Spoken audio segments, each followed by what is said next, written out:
Hello my fellow nerds, my name is Jamie, I'm just trying to live my best nerd life. Today I'm going to be talking about the absurd socio-economic comedy RPG card game, Invisible Fist. Just a quick note, I did receive a review copy from the very courteous people at Pineapple Works, so I just want to say a big thank you to them for that. Also, this video does contain adult content in the form of swear words etc. being displayed on the screen, so just to clarify, this channel is not directed towards children. I'm talking directly at you, copper. Now, I try not to include much economic or political talk on my channel, because I assume that isn't what most people want to hear from a channel talking about gaming. However, I definitely do think games should include topics like politics. Politics and economics do affect our day-to-day lives, whether or not people care about them all that much. And why shouldn't the vast and varied medium of video games reflect real life? This is where Invisible Fist comes in.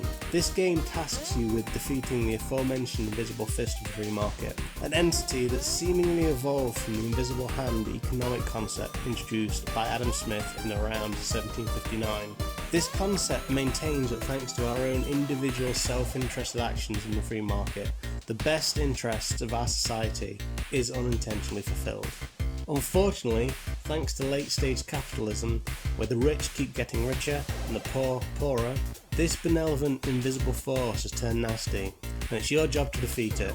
Or rather, it's the job of either Jeff Wiz, a self-made tech millionaire with crippling anxiety, Rena Bennett, a college student with crippling debt, or Diane Hua, an electronics factory worker.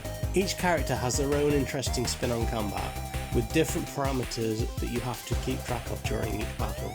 Jeff, the person you start with, only has to worry about two parameters, his life and his mental health. Each action you take affects these in different ways. As you attack the enemy, your mental health deteriorates, which can be recovered by relaxing. You can also heal yourself when you are damaged by an attack from the enemy, thanks to the sleep option. But all these actions do take up part of your day. The time used up by these actions can be anywhere from an hour to more than half a day. As you only have 24 hours in the day and a week to defeat the enemy, then things can get hectic very quickly. Time management is essential.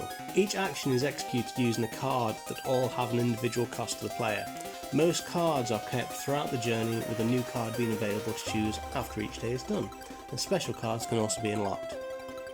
The other characters are unlocked through gameplay and by earning stars based on your performance in the previous person's journey.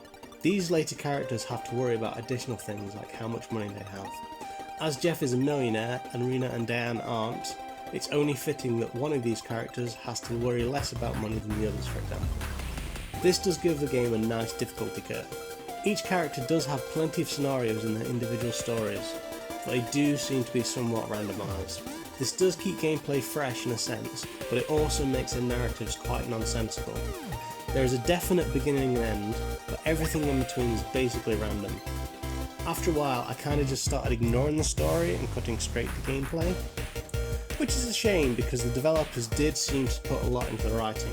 It has an abundance of scathing commentary on society, which in my opinion is always welcome. To accompany our heroes in the story are several support characters, each one specifically associated with a hero. These offer additional side stories that either supply the character with a special card, or can heal some damage that has been inflicted. One of the issues I had with the game is that some actions don't seem to affect gameplay. I would play a card, but none of my attributes would change.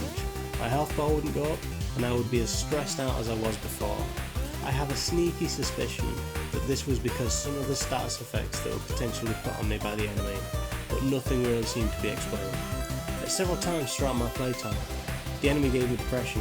What that actually meant, I had no idea. Whilst I'm all for playing a game that doesn't hold my hand, a little help would have been great.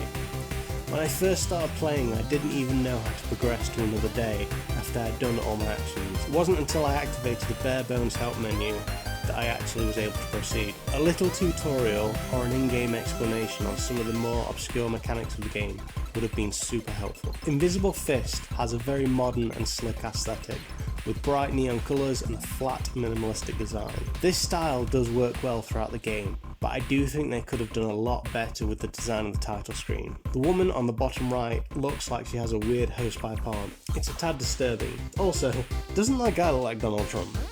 Is that intentional? Probably. It's interesting that such a deep and, in my opinion, fascinating concept has been converted into a game, but I do feel like it falls slightly short. Whilst the gameplay is engaging for the most part, plenty of tongue-in-cheek references, along with some comments and scenarios that cut a little too close to the bone for me, it does get repetitive. The developers do describe the content like this: Invisible Fist tackles many topics of everyday life in late capitalism. Although our game has a comedic nature, we try to do it in a sensitive way. Having said that, here is a list of content warnings for people who might find it disturbing. Erotic content, symbols and words, not actual nudity, substance abuse, mental health problems such as anxiety, depression, panic attacks. I will admit, the game does succeed in making me feel quite uneasy at times. It is a pretty unapologetic critique of late stage capitalism, and creates some rather unsettling scenarios throughout. Personally, I think we need more games like this that help us turn a more critical eye on our own world.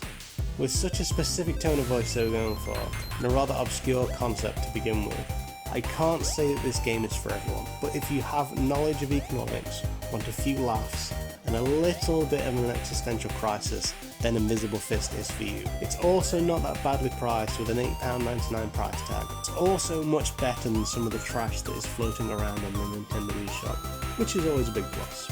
It's not a cash grab, and it's clear the creators spent a good amount of time trying to make this the best game they could. I'm also super thankful the first game that I was sent for review purposes is actually a pretty decent one, even if it is a little flawed. In any case, let me know your thoughts about Invisible Fist, Late Stage Capitalism, or anything Nintendo-y for that matter, down below in the comments. And as always, if you like this video then comment, like and share with your friends. Thanks for your time.